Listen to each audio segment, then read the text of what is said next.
হিন্দু ভাইয়ের প্রশ্ন, আদম আলাইহিস সালামের সময় একজন মানুষ মারা গেল এবং ওই ব্যক্তি জাহান্নামী, তাহলে আল্লাহর বিধান অনুযায়ী ওই ব্যক্তির কবরে আযাব হবে কিয়ামত রাত। আরেকজন মানুষ ঠিক কিয়ামতের আগে মারা গেল, উনিও জাহান্নামী। এখন প্রশ্ন হলো, দুই ব্যক্তির শাস্তির বিধানের সমতার ন্যায় বিচার হবে কিভাবে? একজন কম শাস্তি, আরেকজন বেশি শাস্তি পেল, এক্ষেত্রে আল্লাহর শাস্তি বিধান সম্পর্কে জানতে চাই।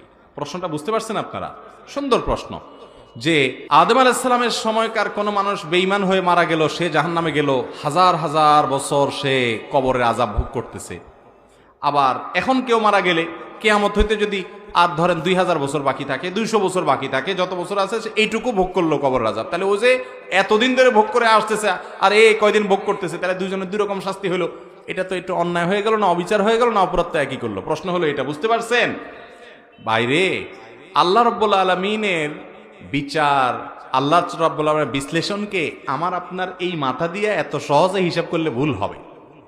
একজন মানুষকে 10,000 বছর ধরে আল্লাহ শাস্তি দিচ্ছেন, যতটুকু শাস্তি দিতে পারেন 10 দিনের ভিতরে আরেকজনকে তার চেয়ে বেশি কঠিন শাস্তি দিতে পারেন না? পারেন না? তাহলে আমার কথা বুঝেন নাই? একজন রে ধরেন জেলখানায় নিয়া ডেইলি 10টা করে বেত দেয়া হয়, কথার কথা। ওর বেতের বাড়ির যে ওজন হয়, মাপ হয়, আরেকজন রে একদিন আগে জেলে আইনা এমন জোরে দিছে যে আগেরটা 10 দিন ধরে যে মাপে খাইছে ও একদিনে যা খাইছে ওইটা সমান হয়ে গেছে। হইতে পারে না? এই সহজ কিছু বুঝেন না? এটা তো দুনিয়ার মানুষই পারে, সেখানে আল্লাহ রাব্বুল আলামিন সূক্ষ্মদর্শী, তিনি লতীফ, তিনি সবকিছু করতে পারেন।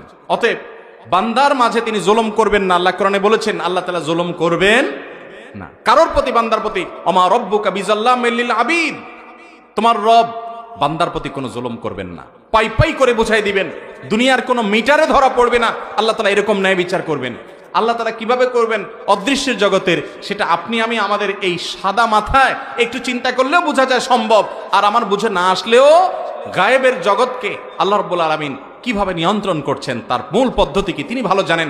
আপনি ইমানদার হিসাবে আল্লাহর প্রতি সে বিশ্বাস আপনার থাকবে অবশ্যই যে আল্লাহ রাব্বুল আলামিন জুলুম করবেন না। কিভাবে আল্লাহ তাআলা ব্যালেন্স করবেন, কিভাবে সমন্বয় করবেন, সেটা তিনি ভালো জানেন। দুনিয়াতে আমরা অনেক সমন্বয় করতে পারি, তিনি আরো ভালো পারবেন। তিনি তো মহান সৃষ্টিকর্তা, ঠিক না ভাই? ঠিক।